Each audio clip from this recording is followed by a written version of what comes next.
Hello viewers, সম্প্রতি বাংলাদেশের স্বৈরাচারী শেখ হাসিনা সরকারের পতন হয়েছে, আর এরপরই আলোচনা শুরু হয়েছে অন্তর্বর্তীকালীন সরকার নিয়ে। তত্ত্বাবধায়ক সরকার এবং অন্তর্বর্তীকালীন জাতীয় সরকার, বাংলাদেশের রাজনীতিতে এই দুটি সরকার ব্যবস্থা ব্যাপকভাবে চর্চিত হয়। এগুলো নিয়ে রয়েছে যেমন আলোচনা এবং সমালোচনা, তেমনি রয়েছে তর্ক এবং বিতর্ক। এই দুটি সরকার ব্যবস্থা আসলে কেমন এবং কি পার্থক্যই বা রয়েছে এদের মধ্যে, চলুন আজকের এই ভিডিওতে বিস্তারিত জেনে নেওয়া যাক। Welcome to my channel mystery of history.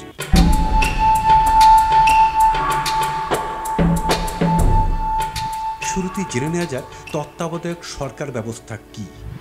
তত্ত্বাবধায়ক সরকার হচ্ছে এমন একটি সরকার ব্যবস্থা যা নির্দলীয় এবং নিরপেক্ষ হয়ে থাকে, অর্থাৎ সরকার সাধারণত রাজনৈতিক দলের নেতাদের নিয়ে গঠিত হয়।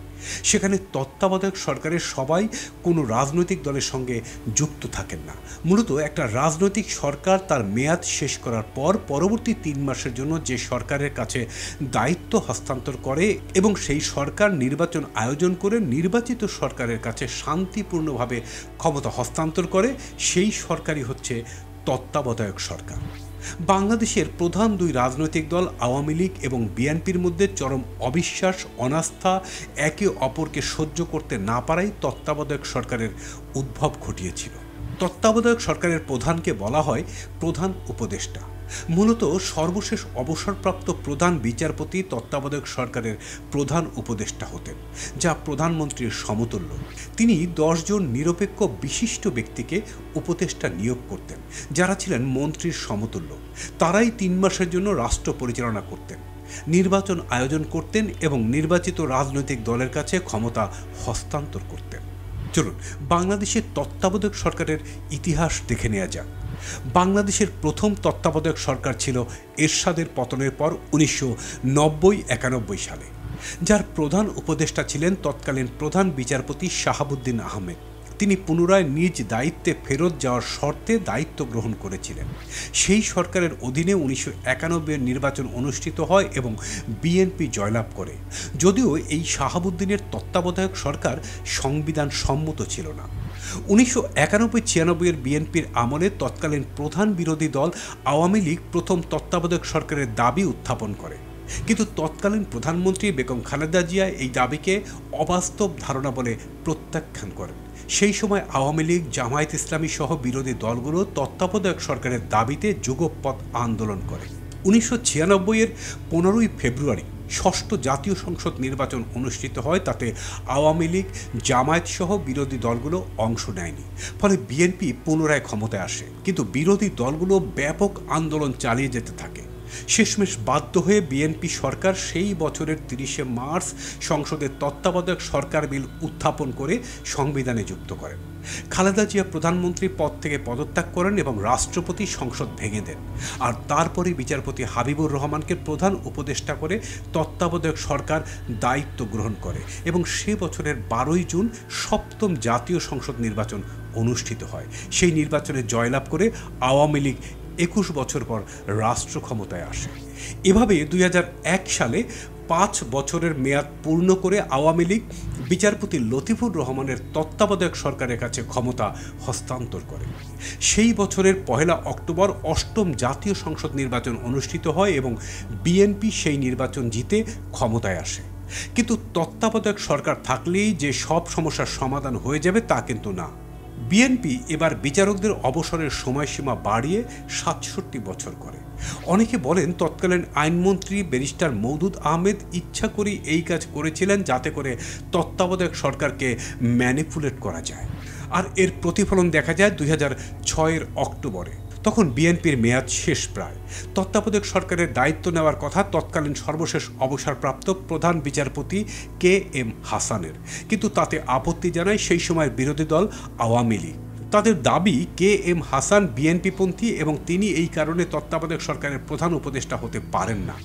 ওদিকে বিএনপিও নাছোড়বান্দা, তারা KM হাসান ছাড়া অন্য কাউকে প্রধান উপদেষ্টা মেনে নেবেন না। দুই দলের এই চরম বিপরীতমুখী অবস্থায় আবারও রাজনৈতিক সংঘাত ছড়িয়ে পড়ে।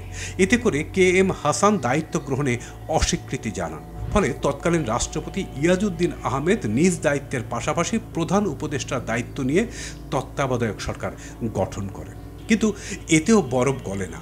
আওয়ামী লীগ সহ বিরোধী দলগুলো তৎকালীন প্রধান নির্বাচন কমিশনার এম.এ আজিজের পদত্যাগের দাবিতে আন্দোলন চালিয়ে যায়। তার উপরে ইয়াজউদ্দিন আহমেদ বিএনপির নির্দেশে কাজ করছিলেন, যে কারণে এক পর্যায়ে ওনার তত্ত্বাবধায়ক সরকারের 4 জন উপদেষ্টা আকবর আলী খান, লেফটেন্যান্ট জেনারেল হাসান মাসুদ চৌধুরী অবসরপ্রাপ্ত, সিএম শফি সামি ও সুলতানা কামাল পদত্যাগ করতে বাধ্য হন। ওদিকে সব দল নির্বাচনের প্রস্তুতি নিতে থাকে। কিন্তু 2007-এর জানুয়ারিতে আবার পরিস্থিতি ঘোলাটে হয়ে যায়। আওয়ামী লীগ, জাতীয় পার্টি সহ সব বিরোধী দল নির্বাচন বর্জনের ঘোষণা দেয়, নতুন করে হরতাল অবরোধের ডাক দেয়। এমন পরিস্থিতিতে তৎকালীন সেনাপ্রধান জেনারেল মইনুল আহমেদের পরামর্শে ইয়াজউদ্দিনের তত্ত্বাবধায়ক সরকার পদত্যাগ করে। সারা দেশে জরুরি অবস্থা জারি হয় এবং সব রাজনৈতিক কর্মকাণ্ডের উপর নিষেধাজ্ঞা আসে। ফখরুদ্দিন আহমেদের নেতৃত্বে নতুন একটি তত্ত্বাবধায়ক সরকার ক্ষমতায় আসে। ফখরুদ্দিনের তত্ত্বাবধায়ক সরকারও সংবিধান সম্মত ছিল না, কারণ তত্ত্বাবধায়ক সরকারের মেয়াদ ছিল 90 দিন। কিন্তু ফখরুদ্দিনের তত্ত্বাবধায়ক সরকার ক্ষমতায় ছিল 2 বছর। অবশ্য তখন দেশের যে পরিস্থিতি ছিল সেটা ছাড়া আর কোনো পথও খোলা ছিল না।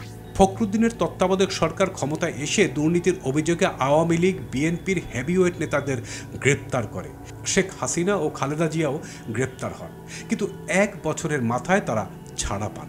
2008-এর 29 ডিসেম্বর ফখরুদ্দিনের তত্ত্বাবধায়ক সরকারের অধীনে 9ম জাতীয় সংসদ নির্বাচন অনুষ্ঠিত হয় এবং সেই নির্বাচনে আওয়ামী লীগ বিপুল ভোটে জয়ী হয়ে ক্ষমতায় বসে। 2011 সালের সংবিধানে 5ম সংশোধনীর মাধ্যমে তত্ত্বাবধায়ক সরকার ব্যবস্থা বিলুপ্ত করা হয়।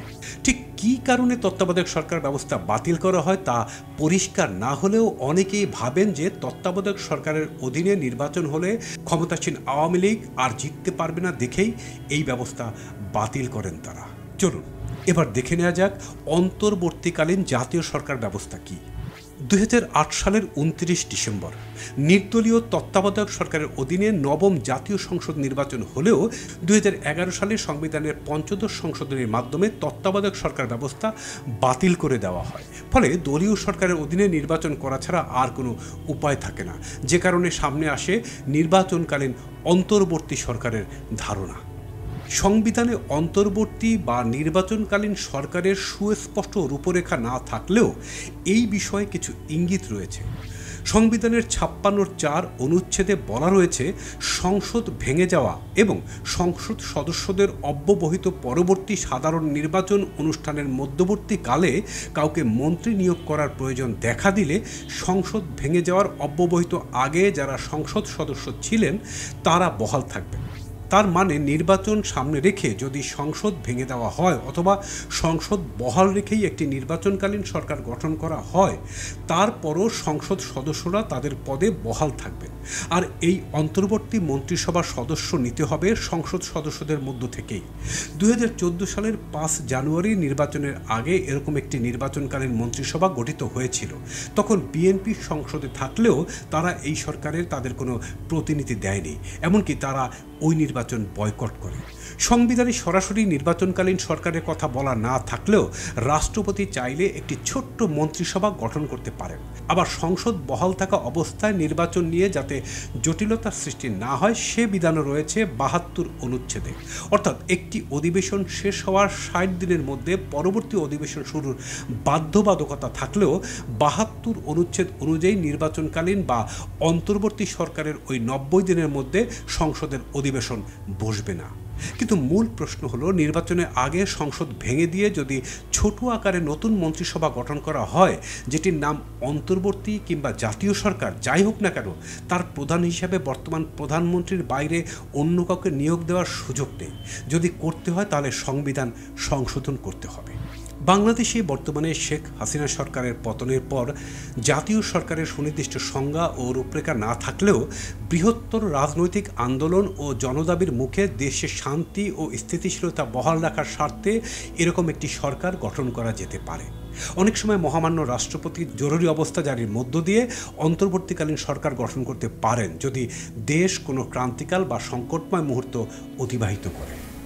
এতক্ষণের আলোচনায় তত্ত্বাবধায়ক সরকার এবং অন্তর্বর্তীকালীন জাতীয় সরকার কি তা হয়তো আপনারা পরিষ্কারভাবে বুঝতে পেরেছেন।